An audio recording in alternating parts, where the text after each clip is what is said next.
Hello and what is up guys, Jack here from Ezekiel Gaming HD, and in this video I am going to be showing you how to make coins on FIFA 14 Ultimate Team, and starting off with the basic techniques, and we're going to be working our way up to the more experienced market techniques or the more experienced users.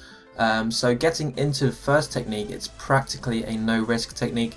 It's called a discard, or also known as the quick sell technique, and all you need to do is put a max bid on a non-rare player for 300 coins or less, which can be a little bit tricky, so you might have to go really far down the list, but if you do this to as many players as possible, come back to your transfer targets, and after the time is up, then you can discard those players for just over 300 coins.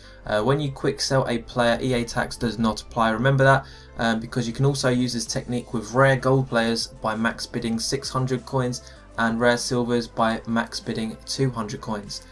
Moving into the next technique, which is my favourite to start off with, and it is the bronze pack method. And you need to do this, all you need to do this is to go to the store, open up as many bronze packs as you can before you run out of transfer list space, making sure you try to sell everything in the packs, obviously that can sell.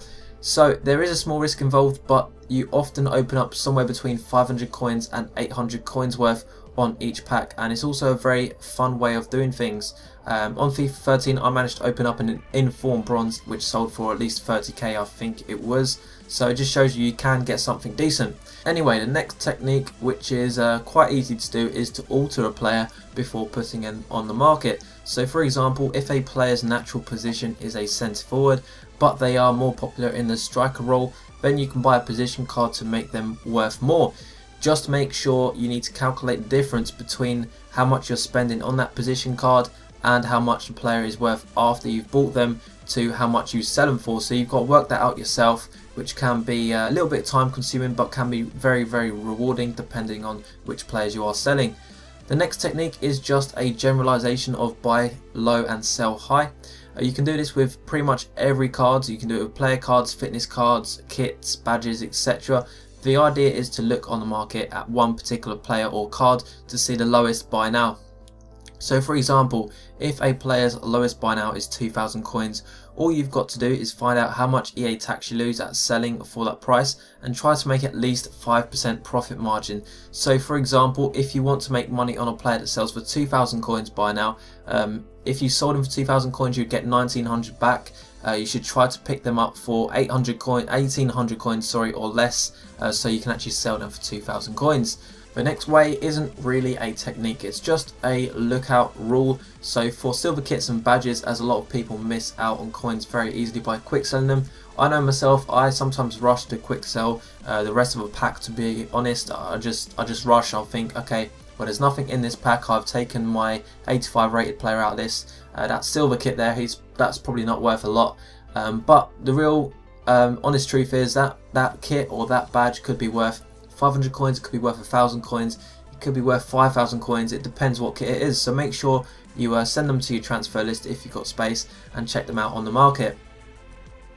The next technique is the 59th minute technique, and you can do this in more ways than one, but the easiest and most basic way is to put on the market a league of your choice and then put in the search parameters 650 start and 750 buy now, and then scroll along to the 59th minute page and then wait for a player that you know can sell for at least 900 coins or more to pop up. So what you've got to do is buy them as quickly as possible around the 59th minute, because other people will be doing this technique, and it's a very easy way to make profit. But the only problem with this technique is you can buy a player that you think could sell for more, but he doesn't. So you've got to know your market well. It works best if you choose a league that you know better, for obvious reasons. Okay, so that's pretty much that technique summed up. The next technique is the most risky and can be the most rewarding. So it can be called price fixing or flooding, and is obviously frowned upon because it can mess with card prices. But price fixing is where you buy all the player cards on the market, let's say for between 1,500 and 3,000, and then list them all up for somewhere between 4,000 and 5,000 coins, but make sure you always put one or two cards about 300 coins less to make them get bought. The reason why they get bought is because, let's say I'm looking for a striker, I'm not going to say a name, you've just bought all of those cards, you bought 30 of them and you've got them on the market. They're all listed somewhere between 4,000 and 5,000 coins, and then I'll see one for 3,700. I'm going to think, okay, that's obviously the cheapest, I'm going to buy that one. But what that person doesn't realise is I actually bought that card for 2,000 coins, but it was the cheapest on the market, but at the same time I price fixed that player. Anyway, the next technique is flooding. So it's slightly different. It's got some similarities.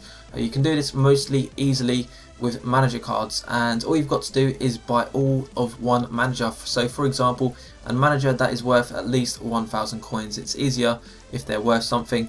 Fill up your transfer list with them and then list all of those players you just bought for around twice the price. So 2,000 coins, for example, with the exception of every 5th manager you list for 200 or 300 coins less, just like the price fixing method.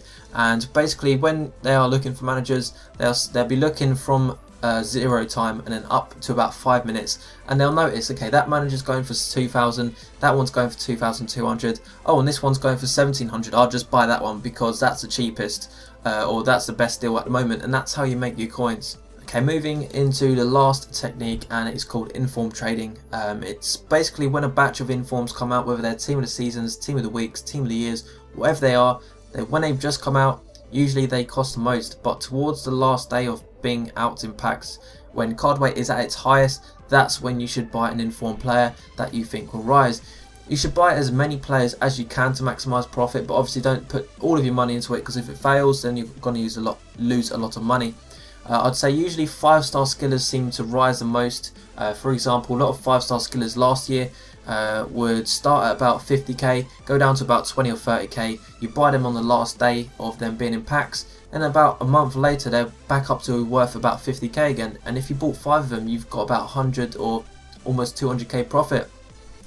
So what you got to do is, as I said, just wait about a week. I'd say maybe sometimes up to a month. But you can make, as I said, almost 100% profit on each player. But sometimes you might get a bad one, you might lose a little bit of money, or you just might make a little bit of money, so say 5 or 10% on each player. But it does work well. Okay, so that is all of the techniques covered. The best times to trade or use these techniques I've just shown you would be during happy hour. The reason why is because people will be buying more packs and then just listing up for 150 start, and that will just confuse the market for a little bit. It'll make prices change at that point in time for that happy hour is out. So make sure you keep your eyes peeled for that. There is no fixed time schedule for happy hours. They are just spontaneous from EA Sports. They just say, you know, pack opening, happy hour pack opening right now for an hour, or they might plan it for the next day. So make sure you follow them on Twitter or Facebook or whatever means you want to follow them, or you can even follow me, whatever, because sometimes I tweet about it. And if you're looking for more trading advice, make sure you subscribe to my YouTube channel and check out my Trading to 1 Million series. It's kind of similar to this. I'm going to be using these kind of techniques to get up to 1 million coins. So you can watch me do that, see exactly what players I buy and exactly what prices I use to make money. So that's it. I hope you enjoyed the video and learnt something new. Hopefully you did. If you found this video useful or enjoyed it, please remember to leave a like, and I will catch you guys later. So thank you guys for watching and listening. I'll see you later. Bye.